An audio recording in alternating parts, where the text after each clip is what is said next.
আসসালামু আলাইকুম সবাইকে। আমার নাম সুমাইয়া আক্তার। আমি সানশাইন মডেল স্কুলের বিজ্ঞান বিষয়ের একজন শিক্ষক।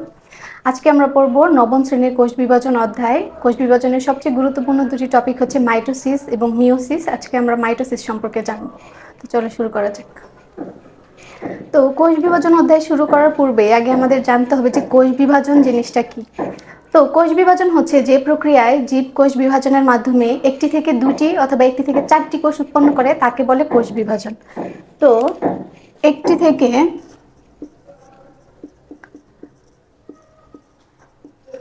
দুটি কোষ উৎপন্ন করলে তাকে আমরা বলি মাইটোসিস, এবং একটি থেকে চারটি কোষ উৎপন্ন করলে তাকে আমরা বলি মিওসিস। তো যে প্রক্রিয়ার মাধ্যমে জীব কোষ বিভাজনের মাধ্যমে একটি থেকে দুটি অথবা একটি থেকে চারটি কোষ উৎপন্ন করে তাকে বলে কোষ বিভাজন। একটি থেকে দুটি উৎপন্ন করলে তাকে আমরা বলি মাইটোসিস, এবং একটি থেকে চারটি উৎপন্ন করলে তাকে আমরা বলি মিওসিস। আজকে আমরা এই মাইটোসিস সম্পর্কে জানবো। তো মাইটোসিস সম্পর্কে জানার পূর্বে আমাদের আরেকটা জিনিস জানতে হবে, সেটা হচ্ছে এটা যদি একটা কোষ হয়, একটি কোষ বিভাজনের মাধ্যমে দুটি কোষ উৎপন্ন হয়, তো যে কোষটি বিভাজিত হবে তাকে বলে মাতৃকোষ, এবং এই মাতৃকোষ বিভাজনের পরে যে দুটি কোষ উৎপন্ন হয় তাদের উভয়কে বলে অপত্য কোষ। তো আমরা জানি মাইটোসিস প্রক্রিয়ার মাধ্যমে একটি থেকে দুটি কোষ উৎপন্ন হয়। তারপরে আমাদের জানতে হবে যে মাইটোসিসটা আসলে ঘটে কোথায়। আমরা জানি আমাদের দেহ লক্ষ লক্ষ কোটি কোটি কোষ দিয়ে গঠিত। শুধু আমাদের দেহই নয়, বহুকোষী যত প্রাণী আছে, উদ্ভিদ আছে, তাদের সবার দেহই লক্ষ লক্ষ কোটি কোটি কোষ দিয়ে গঠিত। যদিও আমাদের জীবন শুরু হয় একটি মাত্র কোষ থেকে, যেটার নাম হচ্ছে জাইগোট। আমরা জানি একটি পুংগ্যামেট আর একটি স্ত্রী গ্যামেট পরস্পর মিলিত হয়ে প্রথম যে কোষটি উৎপন্ন করে তাকে বলে জাইগোট। তো আমাদের জীবনও শুরু হয় এই একটি মাত্র কোষ জাইগোট থেকে। এই জাইগোটই পরে ধীরে ধীরে মাইটোসিস বিভাজনের মাধ্যমে একটি থেকে দুটি, দুটি থেকে চারটি, চারটি থেকে আটটি, এভাবে কোটি কোটি কোষ তৈরি করে এবং আমাদের সম্পূর্ণ দেহটি গঠন করে। শুধু আমরা না, বহুকোষী যত উদ্ভিদ আছে তাদেরও এই মাইটোসিস প্রক্রিয়ার মাধ্যমে তাদের সম্পূর্ণ দেহকে গঠন করে। তো এখন আমরা মাইটোসিসের ধাপগুলোর মধ্যে চলে যাব। মাইটোসিস কোষ বিভাজনের মোট 5টি ধাপ রয়েছে। মাইটোসিস কোষ বিভাজনটা পাঁচটি ধাপে ঘটে। সেগুলো হলো,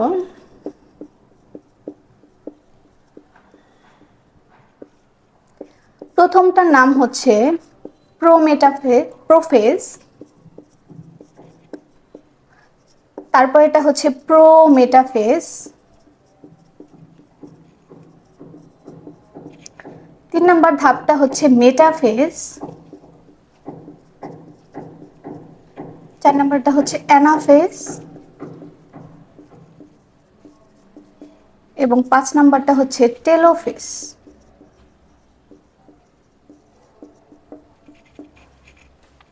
তো আজকে আমরা প্রথমেই পড়ি প্রোফেজ ধাপটা সম্পর্কে পড়ি। প্রোফেজ ধাপটা পড়ার আগে প্রোফেজের একটা চিত্র আঁকাই নেই।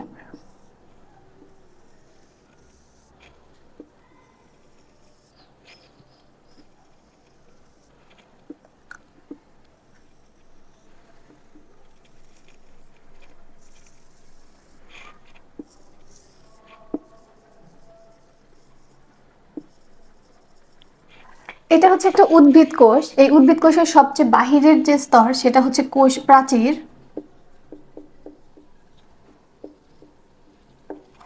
তার ভিতরে আরেকটি স্তর থাকে যেটাকে বলে কোষ ঝিল্লি। এটা হচ্ছে কোষের নিউক্লিয়াস। এটা নিউক্লিয়াস যে পর্দা দিয়ে আবৃত থাকে সেটাকে বলে নিউক্লিয়ার পর্দা বা নিউক্লিয়ার মেমব্রেন। মেমব্রেন মানেই পর্দা। এটা হচ্ছে নিউক্লিওলাস,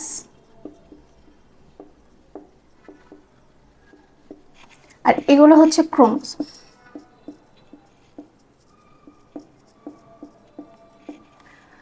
তো এটা একটা উদ্ভিদ কোষ। এখানে মাইটোসিস বিভাজনের প্রোফেজ ধাপের পর কেমন দশা হয় সেটা আমরা দেখব।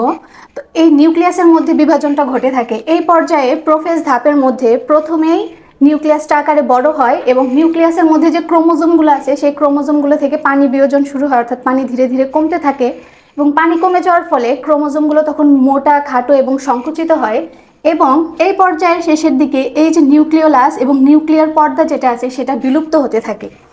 এই ক্রোমোজোমটাকে যদি আমরা এখানে আঁকাই, তো ক্রোমোজোমের দুইটা অংশ থাকে, মাঝখানে যে অংশের সাথে এই সূত্রকগুলো আটকে থাকে সেটাকে বলে সেন্ট্রোমিয়ার,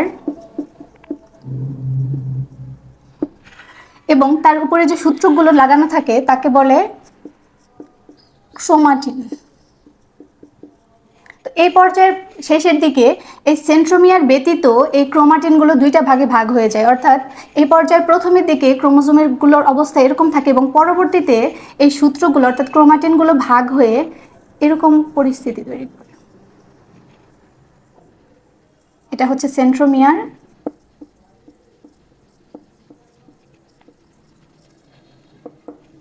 আর এটা হচ্ছে ক্রোমাটিন।